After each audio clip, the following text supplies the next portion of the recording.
Well, look what we got here, y'all. Elon Musk caving on his stated principles. So this is in The Intercept, and they say the following. Elon Musk caves to pressure from India to remove BBC documentary critical of Modi.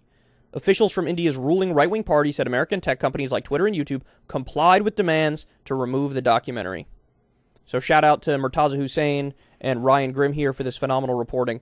Twitter and YouTube censored a report critical of Indian Prime Minister Narendra Modi in coordination with the government of India, according to a top Indian official. Officials called for big tech companies to take action against the BBC documentary exploring Modi's role in a genocidal 2002 massacre in the Indian state of Gujarat, which the officials deemed a propaganda piece.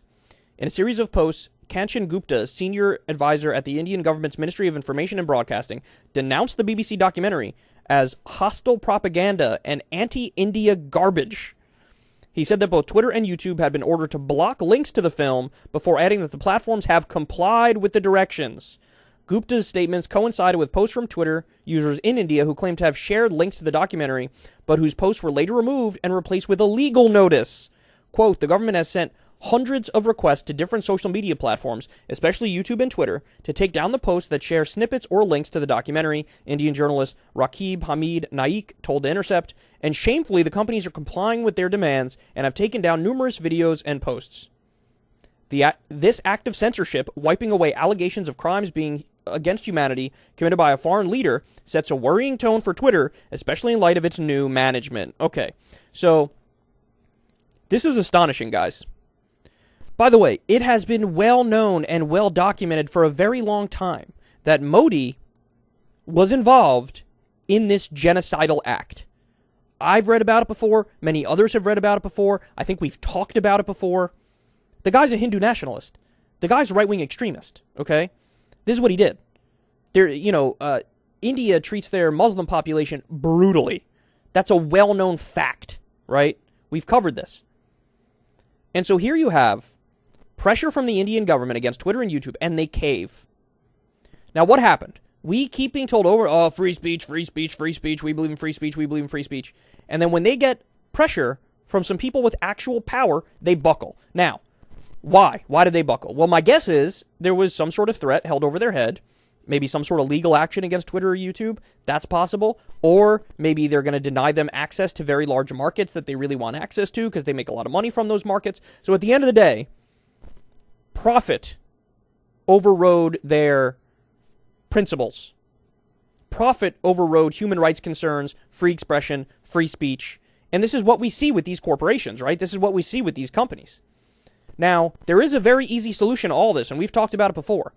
But you would have to regulate big social media companies like their public utilities and expand First Amendment protections. That's what you would have to do. Then there would be no grounds for them to remove anything.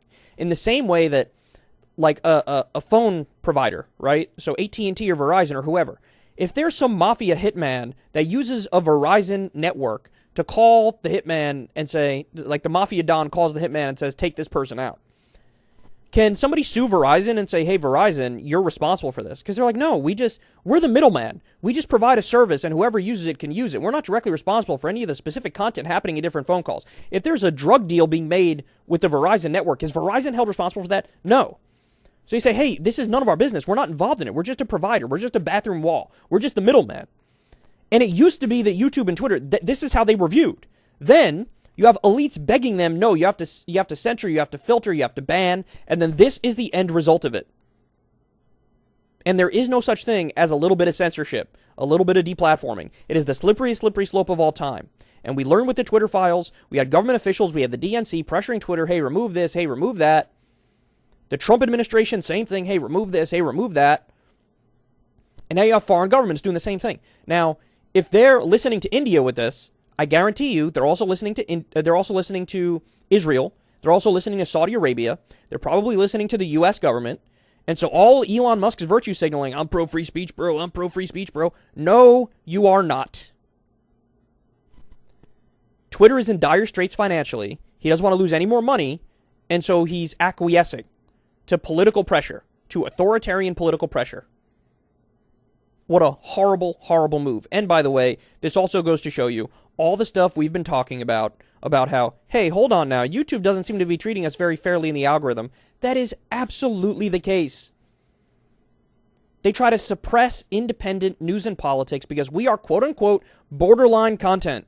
We're not authoritative content. So you push us down in the algorithm, you don't show us to new people, that way we can't grow, that way they silo us off because they don't want to deal with the headache.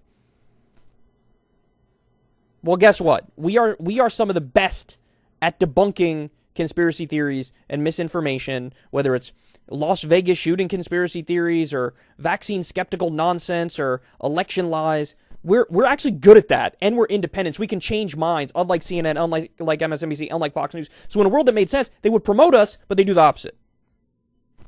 And now you know, it's dirty. The whole system's dirty. This is dirty. So shame on them. Shame on Twitter. Shame on YouTube. There should be some sort of an investigation, and there needs to be a move towards moving towards public utility. That was a very complicated sentence. There needs to be a move to these companies being public utilities, because that's the only way out of this mess.